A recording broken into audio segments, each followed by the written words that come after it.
Waphinza abantu kodwa umbukelo umsakazo wakho eSan TV Themkosi Mbisa ngiyakubingelela ngiyakuvusela kuphina kuphila kufinyela khona umsakazo seSwati eSwatini TV esibuko semaswati thathe lethuba nje mbukeli sinemukele ngabe nesibukela emakhaya nisibukela emadolobheni ngabe nesibukela kusigujana ngabe nesibukela ku YouTube sithi nje siyavusela emakhaya sikhulumisa nje indzaba la lenkulu lesesuse nemisindo indzaba yeminikelo yekweshumi siyathi ukuthi kunengi lesitawo sisikhulume lamhla la kungaba nje ukucela kini ngosiyami babukeli bethu lesibathandzako ukuthi njengoma ke si start sihamba la emakhaya sihamba emadolobheni nasihlangana nawe sikucela nje ukuthi hayi sicela kumane sithole nje umuvo wakho umane ke usivumele nje usinike esikhashana sakho lesincane nabo babe bafundisi siyabacela nabo ukuthi nasibacela ukuthi mane bayasosida ngalapha emsakatweni bamane basivumele nangabe futhi kukhona longakusho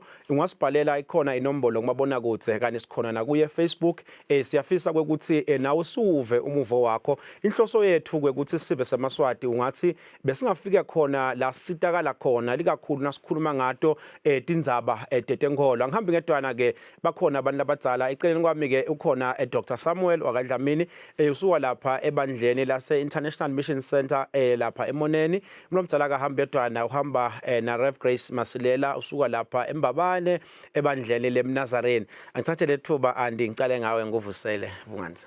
Siyabonga siyakuvusela nawe Mbuyisa nembukele egameni lika Jesu.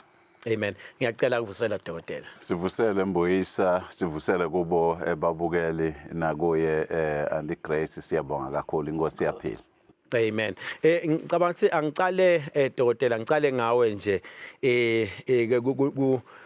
sengishilo la ukuthi sifuna ukuthola nje dokotela kuma tight sifuna ukuthola lama roots awo lokweshumi ukuthi ngabe vele kuyini idokotela kweshumi noma leBhayibheli lisichazela ukuthi nasikhuluma ngokweshumi suke sikhuluma ngani.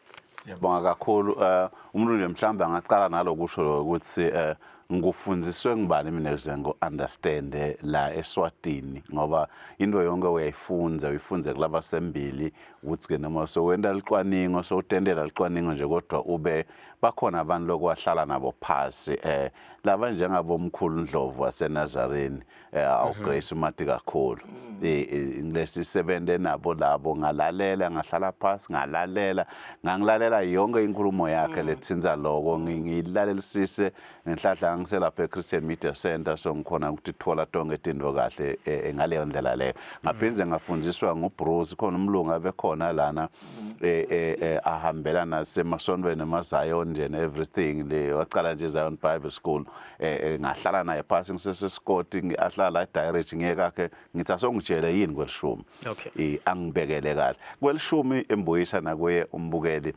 kahle hle sikhuluma ngalengcenye yelishumi etintweni takho lonato le kuyinto lesemibhalweni leyo kwakwendiwa ngalendlela kusho nje mangabe unetinkomo ting10 tiyangena esibayeni ngokwakuthiwa eBhayibhelini kwakuthiwa lena which will pass under the staff kusho ukuthi kunalendvuku la kayiphathako lona ayibeke la eminyango makutimvu tingena athi 1 2 3 4 5 6 7 8 9 10 yaNkulunkulu kubalwa kubeka kanjalo uyibeka eceleni leyo yaNkulunkulu ngokwakuthiwa yendlula phansi lendvuku ngoba wawungakhethwa ungabuki inkomo takho noma itimvu takho ukuthi ngifuna nayi le ngidayinika uNkulunkulu bethi matingena nje randomly leleta aba yaka10 uyibeka eceleni uNkulunkulu abevama ukuthi khetha lenonile ibe ngiyeleke sitheni le yaka10 yaNkulunkulu ngaleyo ndlela ngiko kuthiwa ke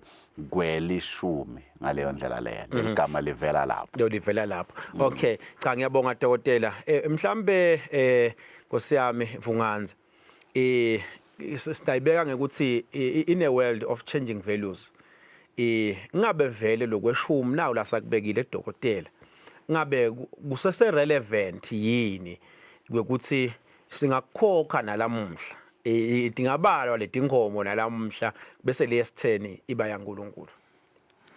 Siyabonga Mbuyisa ungathi nje ngiyakubuka asakhuluma mfundisi la dokotela wami ngibuka ukuthi uma kwendekile asashaya letinkomo bese wena uthi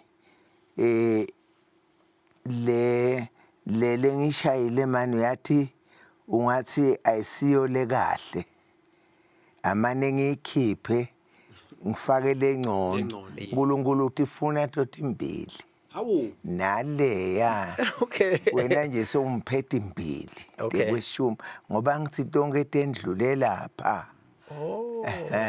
so ke kweshumi kwaNkulunkulu kuyawuhlale ku relevant okay ngoba kude lapha thithi eNkulunkulu salenima uvele nje wamemeta kahle wathi kweshumi akungene endlini kaJehova ngenisani kweshumi hayi ukuthi mhlambe sekwema solo kuyachubeka noma ungena ku-New Testament kweshumi kukhona okay lokusho ukuthi vele sesiyawuva ngaye uNkulunkulu ukuthi asale sima nangaba yokukhuluma singeva ngaye akubeke ngamoya lwengcwele ukuthi awu saleni kuyekela ngoba kweshumi vele kwakhe unenhloso ngekweshumi amen ngiyabonga kakhulu Andi bukele ekhaya ke uyadivela ke abantu labadzala ukuthi uNkulunkulu uthi asikungenise lekweshumi siyawuva ngaye ke umuntu omdala ukuthi uyawushonini ukuthi asime siyabuya ke sajika khona etitolo nasibuye etitolo siyawubuka nje ibiblical root yako lokweshumi hlala nathi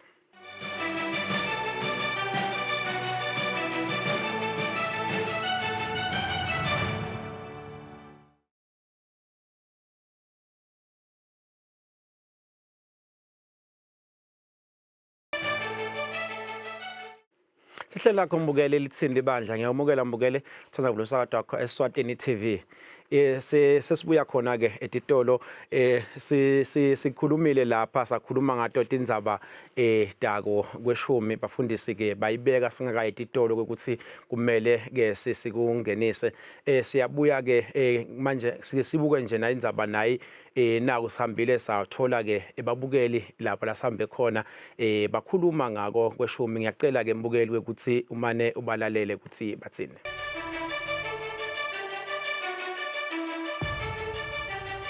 sikhuluma ngekuba relevant Mbuyisa ngikholwa ukuthi kufuna singakhulumi kuba relevant ngetikhathi kepha sikhulume kuba relevant naNkulunkulu umnikati wetikhathi ngoba sasusa yena in the picture sitawubese sibuka tindro labe kati bonekatseli yena sine sende ma adjustments kaNkulunkulu makakhuluma umyalo wakhe beka ukhuluma ati kuthi kutaba netikhathi letinjani tingucuko so ngoba iBhayibheli lithi unguye itolo lamhla naphakade konke lesikwendako asikwende in line naNkulunkulu I in line with the tikhathi ishumi sifunza live la Levi 27 verse 30 lelithi konke kwelishumi kwako konke lokulinywako kwetilimo noma kwetithelo kwasimakathe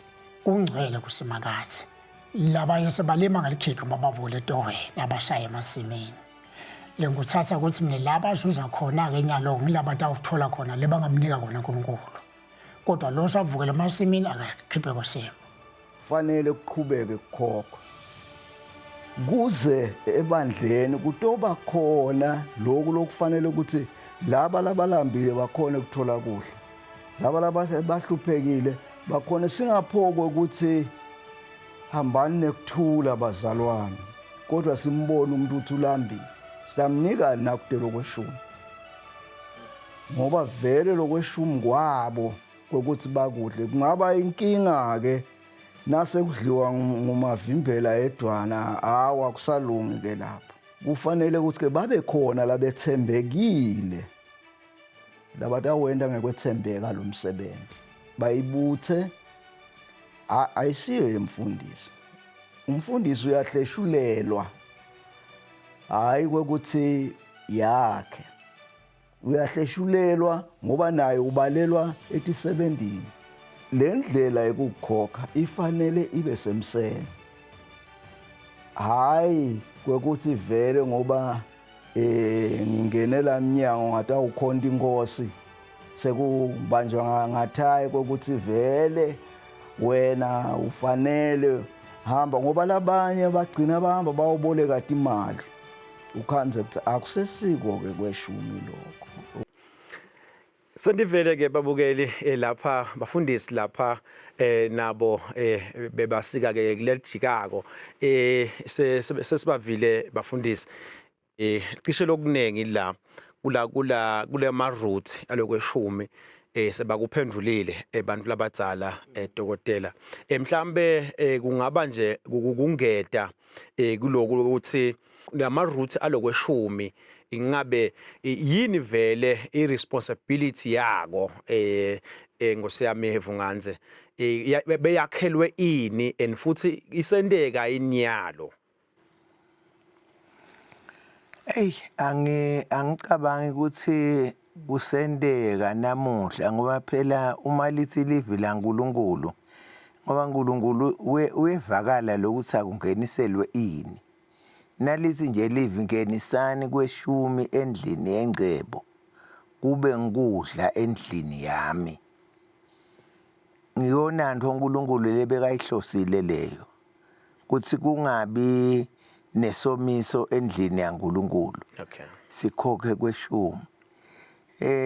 Lokuthi ke nyalo kusahamba njengoba yini ngeke sekungaya ngilelo bandla lelisahamba ngekwelivi laNkulunkulu. Nangabe bahamba ngekwelivi kusho ukuthi solo kukahle. But nabahamba ngekwekuthi ukhala sami isicathulo la. Okay.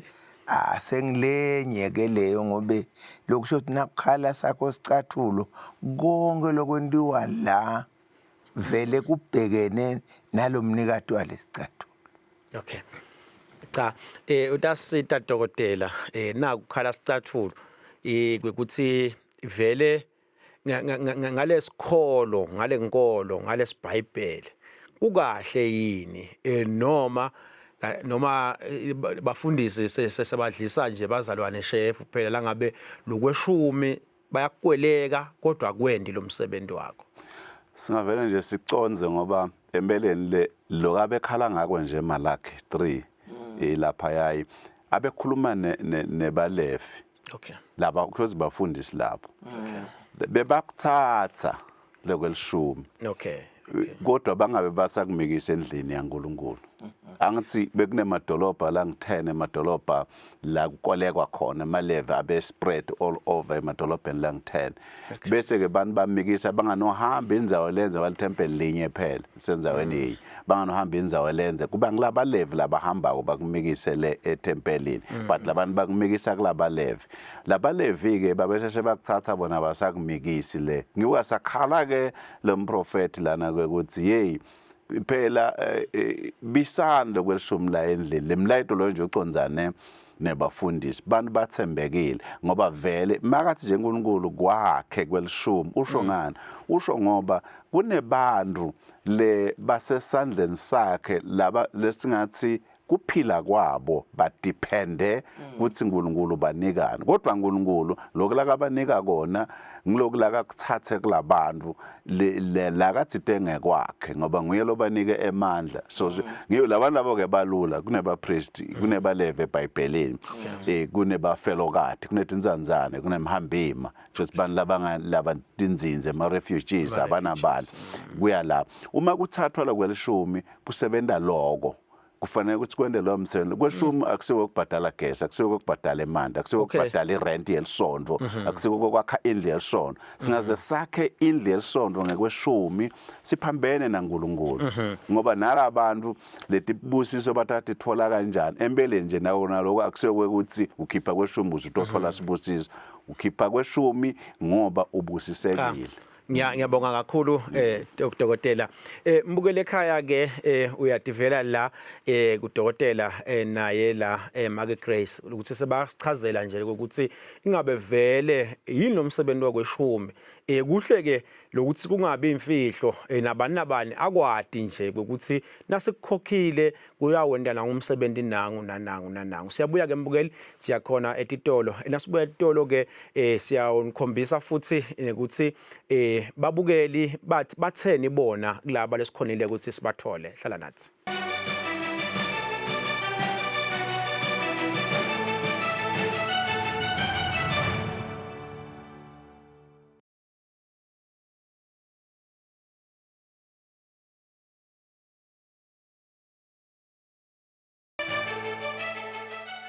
Sehlelo lakho mbukeli lithini libandla ngiyakumukela mbukeli uthanza kuvela umsakazo wakho eSwatini TV sikhuluma nje indzaba lapha kweshumi asesiveke ukuthi engabe babukeli bona batheni lasifika kibo kweshumi imali le isite zesomfo noma nakhona timfo letidingekako noma kufuna kuphunywe kuyiwe kulamanye ema branches kuyohlanganyelwa labanye basachubeka nako ukuthi basite bamfla badzala labo labadzingile basite nalabamfana labo labede batala bangababhadalela noma labanawo umntaka kanzuthi munye kude longambhadalela kimi kumcuka kweshumi cause ngulapho khona ukukhokha ngenhlitiyo yakho levumako kude umuntu lokugubhaka ukuthi letha le mali lesikhathi sanyalo sebakudimanda abafundisi ngiyabona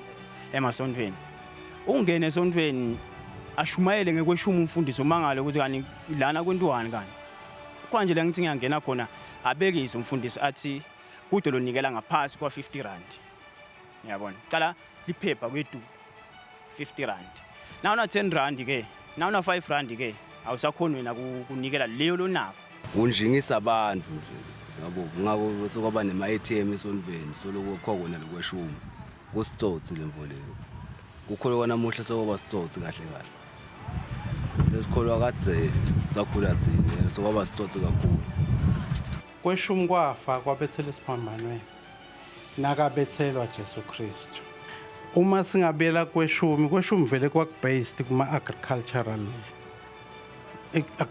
economy so nyalwa sekho lapho seke bahola abantu seku ripper off bantu nje akufuneka ugongonyeke na ukhipha umnikelo kaNkuluNkulu kufuneka ukwendele into uphume enhlitweni hayi ukuthi ukwende ngekugongonya uyakubona nje lokunye lokukabi lokusebandleni kutawusuka umuntu athi sengidawunikelisa kenyala sesinikele sicedzile la sekusukuma umuntu uyanikelisa asinaka suma nikelise uthi isole sophuma uthi ngidla imali ebantu baba ndawushona kude libhalishi lekhaya sekugangekile ayifuneki lento le you're not supposed to guilt the person ekuthanikele akayende lento happily willingly without any duress mina ngithi kweshumi akungakhokhwa ngoba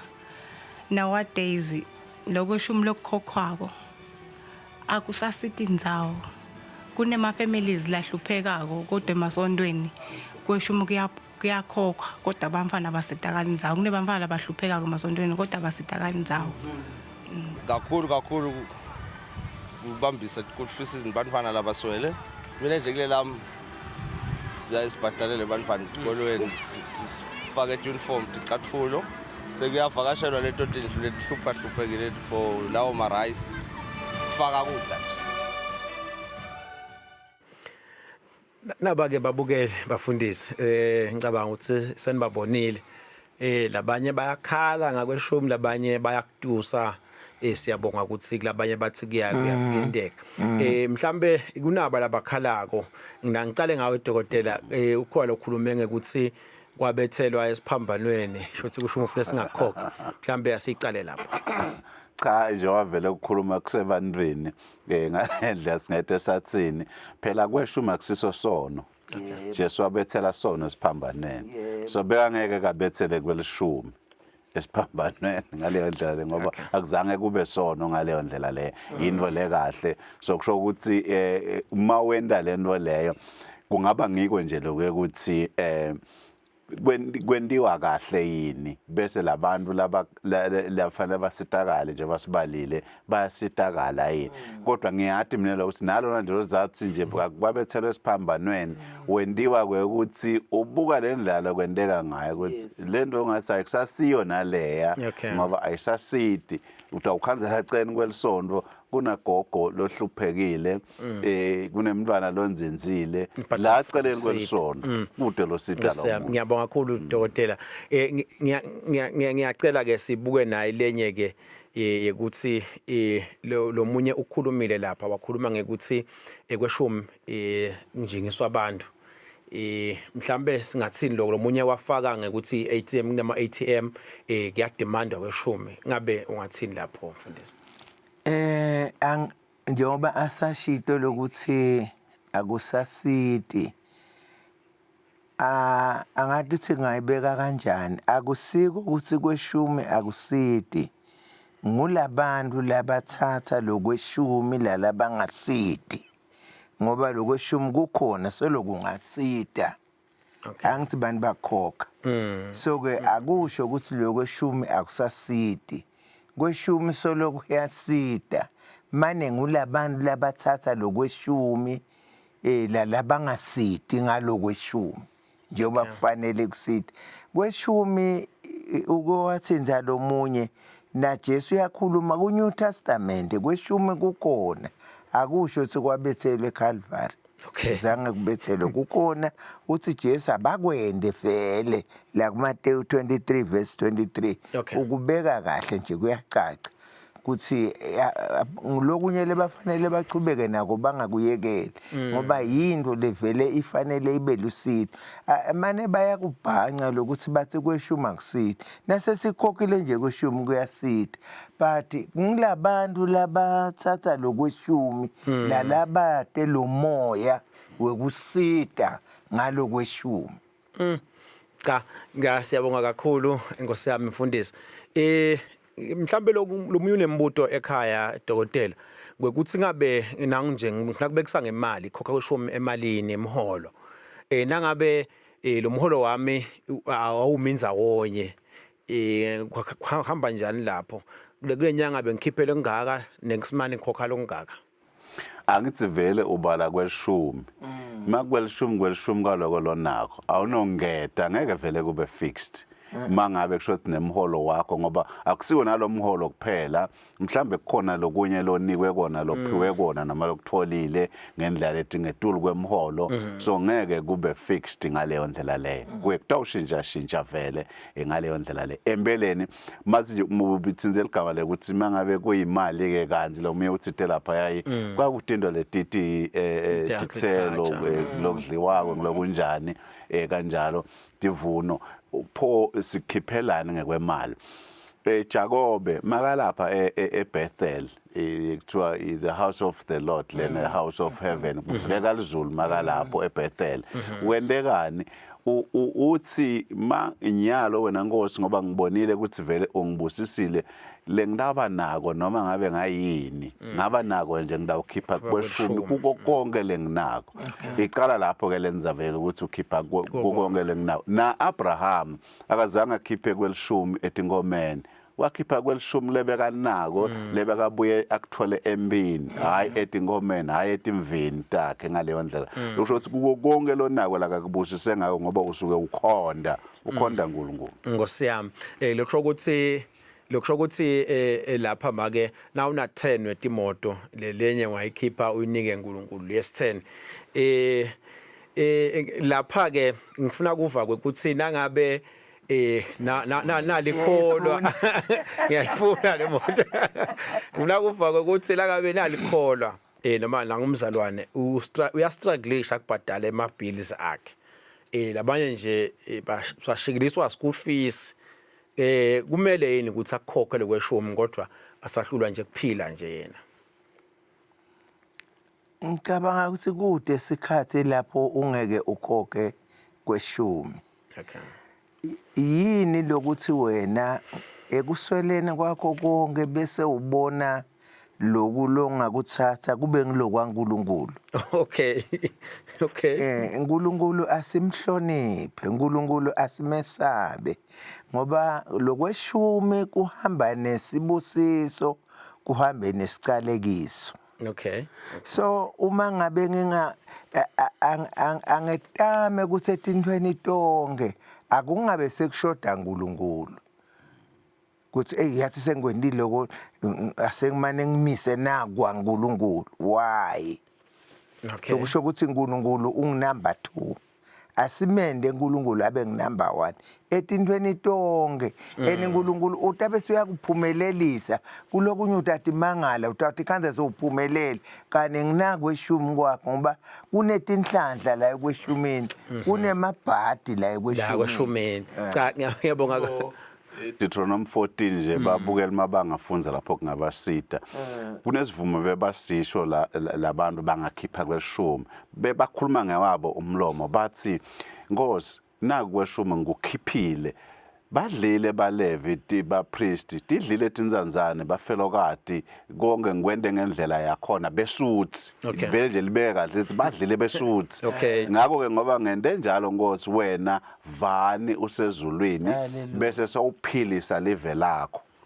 Ngoba le confession ithi ayimbele nje lapho kunemagama lathi ngikukhiphe noma ngabe bengisethe inhlungwini bengifelwe bengizilile ngisematimeni batshela uNkulunkulu ukuthi bekumatima kodwa ngikukhiphile nawo. Ngakho ke Nkosi ke wena sale wenda lokufanele ukuthi ukwende ngoba ngikwende noma kumadima lokho shothi kudela ngathi khona ngoba nyalo kuhamba kahle ngoba nyalo akuhambi kahle. Ngosiyami ngiyabonga kakhulu dokotela. Niyathi vela ke babukeli la indzaba iyashisa indzaba yabo kweshumi kodwa asisive nangu umfundisi ukuthi uthini yena.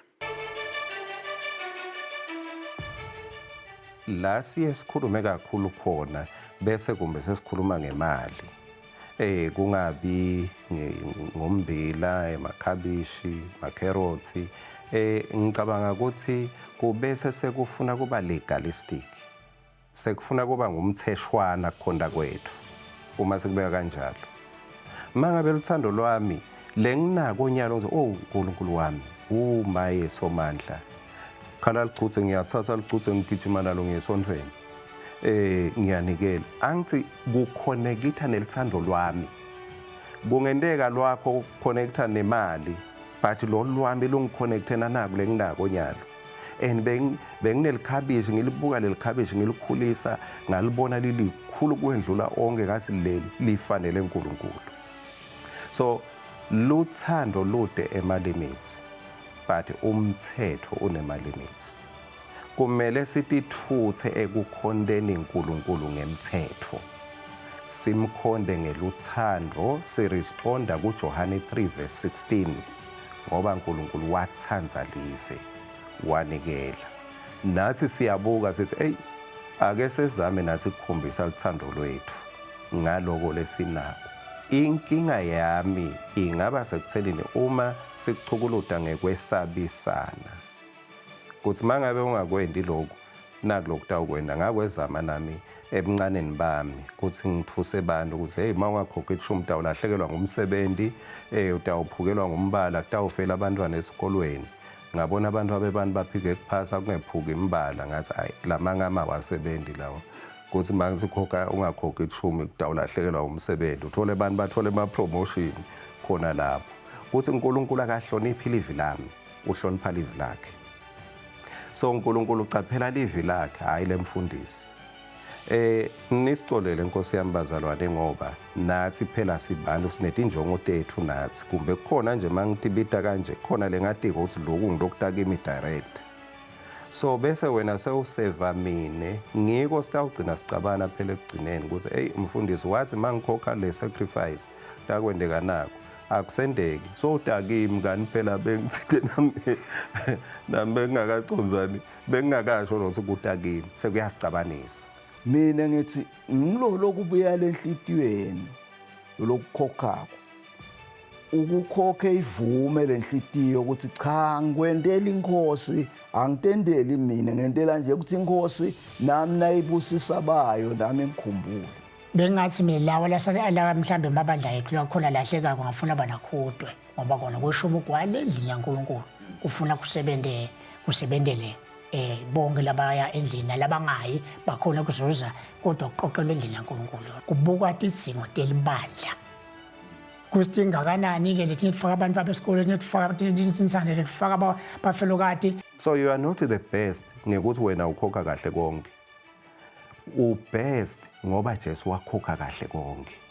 So thina si-honorisha uNkulunkulu angifisi umuntu aze atehlulele ngoba nathi akamele sehlulelane ukuthi kuna number 1 number 2 number 3 kumbe sigradane ngekuthi bo number 1 to 5 ngibona bakhokha kahle kusukela ku number 10 nawe soyalibona igama lakho lapha liyavela ukuthi wena ungilaba labangakhokhi kahle emehlonke sekayakubukisisa Nkosi yami ukuthi nangi phela lo dlisa i-team noma utidlisa yena but lolo kukhulu mangabe uyehluleka.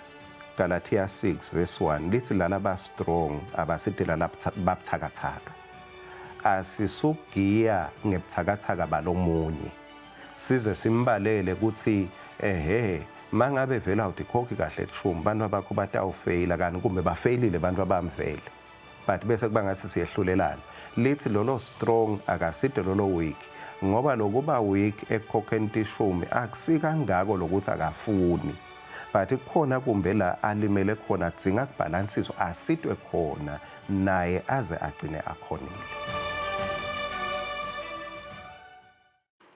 Cha sesibavile abafundisi la bantu labadala ngiyafisa anti ukuthi sende nathi i-comment kuloku labakhuluma ngako bafundisi ulagcina ngako nje umfundisi ukhuluma ngekuthi kufanele sisitane ungakhanzi ukuthi sesiyagibana nje ngekuthi wena ukhona ikhokati ishumi.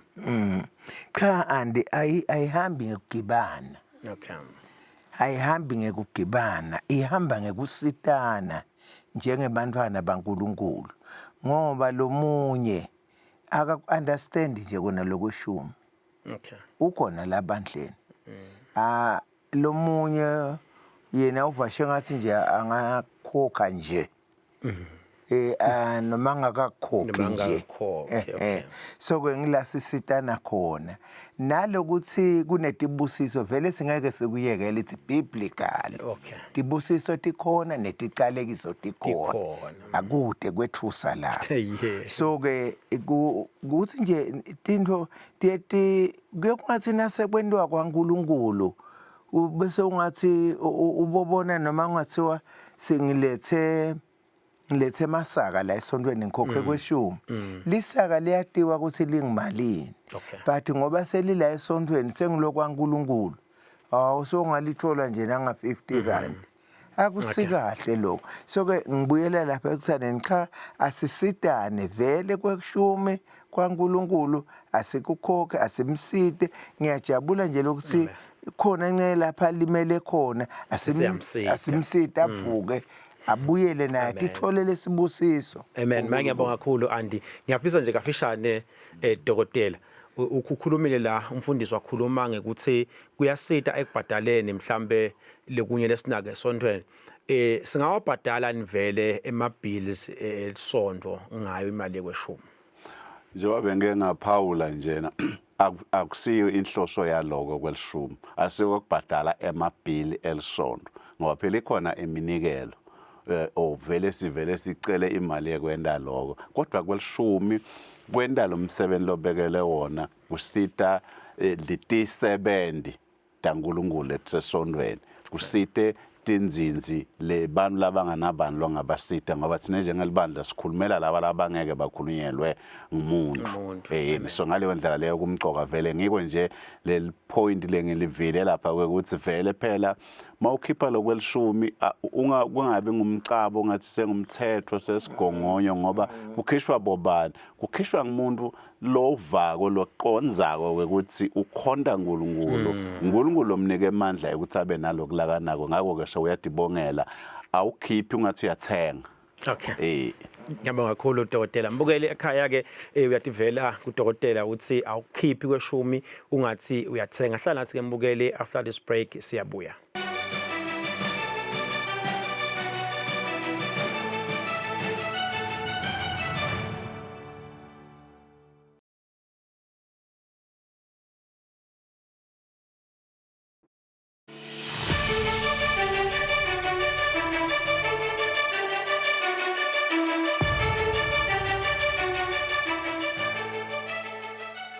Sihleli lakho mbukeli lithini libandla sikhulumisa nje indzaba la kweshumi sasesiveke lapha umfundisi kwekuthi ngabe bangayibeka bayithini le indzaba lesikhuluma ngayo.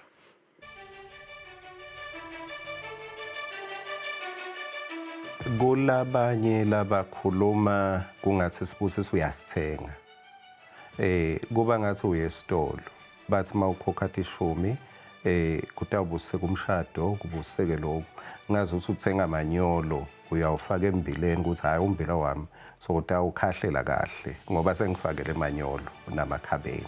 Like 3 verse 10 usilethani konke kwelishumi endlini yengcebo kuze kutoba nekudla endlini yami usho njalo. Lokusho ukuthi ke lakha sokulethile wena lo ngumzalwane. Kweshumi kuvikela lalo 9 wakho lona ukuthi ungambona kuphela nje tandlela. Kuqala sibuzo esikhulu ukuthi kuyakuvikela bese le mali yakho banesindvo. Kungakho noma sinikele esontweni siyayibosisa into khona ukuthi yongeke uNkulunkulu ingakhanzi iphele esandleni. Sibuzo esikhulu kuyivikela kube khona lutho lukhulu utawukhanza seliyalwenda noma incane ngoba ivikelekile lokwelusa lokweshumi. Sikhona Sibusiso sekuthi nawe ubambisene nelibandla kwekuthi labahluphekile bathole ngoba kungaba kuhlungu ukuthi nasifika phambi kwaNkulunkulu athi nangibona ngilambile nangede nangisita ngalutho nangibona ngihlubulile nangede nangisita ngalutho. Mangikhipha noma usithi ishumi noma iminikelo welithando mangikhokha ngikhokha ngoba ngibusisekile angikhokhi ngoba ngifuna kubusiseka. LiBhayibheli phela lisinikile isekelo enalikho lenye ligama lesiniketwe lona ngaphandle kweligama laKristu. Cha sesibavile ke ebafundisi la dokotela nawe mfundisi na indzaba dokotela indzaba yesibusiso kwekuthi ngabe vele mhlambe ingathini ingcenye yakho nawe kwekuthi nangikhokha le kweshumi ngikhokhela lokuthi ngifuna uNkulunkulu angibusise invele. Siyithatha leyo ku Genesis 14 ngoba kula kwaqala khona indzaba nje kweshumi ukuthi vele eBhayibhelini. La yaqala khona ke bathi besilumbi first mention yento emcoka kakhulu ukuthi uya understand kahle ukuthi iqale lana ikwathiwa kwendekene. Abrahama uhlangana naMelchizedek inkosi yaseSalema mase abuya naledino lebekade bethethwe kulamakhosi asancobile le. Makabuya la uhlangana naye umnika singwa nelwayini uyambusisa verse 18 na 19. Then verse 20 Abraham so khipha kwelishumi. Abraham akakhipha kwelishumi wasuyabusiswa Melchizedek. Abraham wabusiswa wasukhipha kwelishumi. Lokusho ukuthi abantu labakhipha kwelishumi abantu laba realize ukuthi babusiswe nguNkulunkulu ukubusisa ungakakhiphi kwelishumi. Bese wena uyabonga uthi Nkosi namandla akho lawo sengibuyisela kuwe lokungekwakho ngoba benginikwe nguwe la. Kusho ukuthi umuntu lokhipha kweshumi suka recognize ukuthi uNkulunkulu ongunumber 1 kulakaphumelela kulaka kwendawo. Hayi ukuthi usuke atama kuyothenga etibusiso. Okay. Cha andi iyacela nawe ukho kusho. Siyabonga bazalwane ku isebaleni nje lenzaba. Kungaba ngikhipha kweshumi because ngibusisekile. Okay. Vele ngoba nanginetinkomo nje ngibusisekile. But sikhona lesibusiso ngoba angakwendeli lesibusiso angendele lokuthi ngiyaworship. Okay. Ngikhonda uNkulunkulu ngako konke lenginako but there is a blessing ngoba kusho yena uthi ngidabe semine ngivula emafastelo elizulu Okay. ngiyanibusisa futhi kunalapha athi ngidawukhuza okudlayo. Okay. Uyabona lokusho ukuthi lokudla letimali takho lokudla tinto letitsite ngidakukhuda ngani ngoba wena uyangikhonda ngalo nako ngeke ngisho ukuthi ngikhipha imali ngiyamkhonda uNkulunkulu ngale nginako noma nginenkomo noma nginembuti njengoba la asho lo la kuma Jesu la kuMateyu 23 verse 23 ukuthi konke lokhu lebamkhonda ngako kweshumi lesibuso sikhona but asendeli ukuthi ngendela ukuthi wadla ugweje ngibusisi but is there ngakwenda vele nemoyeni wami ngiva ngijabulile ukuthi ngimkhondile uNkulunkulu ngale nginako futhi asikho la ekweshumini kuphela sibusiso isibusiso sisekulaleleni iobedience amen makukhona into loyive kahle ukuthi uNkulunkulu yende wayenda noma ngayini inesibusiso lokusho ukuthi nala kweshumini akusho ukuthi kungoba kweshumi kungoba ulalele wende inzandvo yaNkulunkulu noma ke ngwenda yipi inzandvo la kayishilo vele idawuba nekubusisa ngoba kulalela kunesibusiso lokulalela ungevakala ungazi ukuthi sithi umuntu atawubusiswa ngilokhiphe kwelishumi kuphela utawubusiswa kweshumi noma ungalalela kuletinye 13 kodwa ngeke ubusiswe ukuthi utawubusiswa only mawendele kwelishumi konke kulalela mawumlalele uNkulunkulu umve kahle ukuthi ukhuluma nawe ngikolala kubusisayo ngilokulalela akusito letinvo cha ngiyakuva edokotela mhlambe sesitawufike emaphethelweni kukhona lokho ukuthi Mother Grace ngingakhokha yini kweshumi kwami kumfundisi mhlambe lengingazange ngimbone lengibukela nje kuphela ku TV akangade ekhaya kithi kude la attenda kwami but nje mina ngikhokhele kuye ngingamniki local pastor wami Amina ngathatha ukuthi uyamcomisa ethi umnika ngathatha nje ukuthi uligabazi wena okay uyephana uthatha kwemuntu uyokunika lomunye umuntu uyephana ngoba leli sikusho konje lokulalela uthi tengenisana okay uyesuka wena ukhohlwa kuyothatha kuyotapale kule yakho imali uthatha le yaNkulunkulu usene upha umfundisi wakho wa TV thatha yakho hayi le yaNkulunkulu hayi le yaNkulunkulu ngeke bese waba le yaNkulunkulu wena yakho kuthiwe imikise endlini yenkosi itakwabiwa endlini yenkosi hayi ukuthi yabiwa nguwele kakho amen ngiyacela sivalelise Mother Grace ngalamagama mhlambe lathi kukhona yini Jesu lakhuluma ngako ngokweshumi ku New Testament yebo babe kukhona Jesu ukhuluma ngako ku New Testament kuMateyu 23 verse 23 bengithi ngiyamkhotha nje lana akakhuluma nemaJuda mhlambe ungaba ngcono sengikufunze kunaletinye indzawo futhi ngaphandle kwalapho kodwa nje ngamane ngifunze leli verse leli ngombe naku so shit angifunze ke ukuthi mayekini bafundzisi bemthetho nebafarisi badendisi ngobe nikhipha kwelishumi kwashalada nekwapelepele nelidile niyekela naloku niyekela lokungona kubalulekile kwemthetho kwehlulela amen bubele nekukholwa lokho bekufanele amen kukwenda ngaphandle kwekuyekela lokho amen lokusho ukuthi nalo kweshuma singakuyekeli sichubeke nako ngiyacela uvalelise ngiyabonga siyabonga kakhulu sithi sitha asingalihlaseli libandla ngendo leNkulunkulu abheke ukuthi siyende libandla la Jesu alibuyele emuva uthi telomena akakhuluma la uthi lenzaba yekunikela kukhokha kweshumi luthando we are worshiping siyamkhonda uNkulunkulu ngako konke lesinako silibandla uNkulunkulu ke yena utakwenda lokufanele na njengoba Deuteronomy 14 asho ukuthi baye sebahlala bathi Nkosi sale wenda lokufanele. Haleluya. Amen. Ngiyabonga kakhulu andi ngiyacela uvalelise dokotela. Sibonge kakhulu lithuba lenjengalelo ukukhuluma ngalendzaba kade lena leseyithinze umhlaba.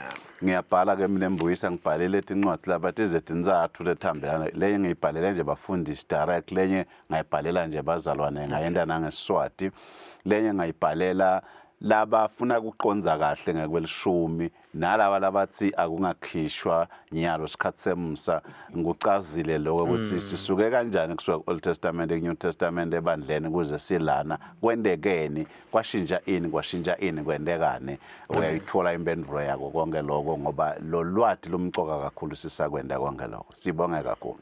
Amen. Mbukele ekhaya ke ngiyakholwa ukuthi udivele la kubantu labadzala basayichaza indzaba yemali yekweshumi ivakele ngiyakholwa ukuthi kukhona bukubhala phasi lokunye soku-applya nawe empilweni yakho suyamsherishela namakhelwane ukuthi kweshumi nanga emaqiniso akhona. Ngingithemba Nkosi Mbuyisa ngithi babukeli akube kuhle emakhaya uNkulunkulu emusa asiphathe sonke nisale kahle.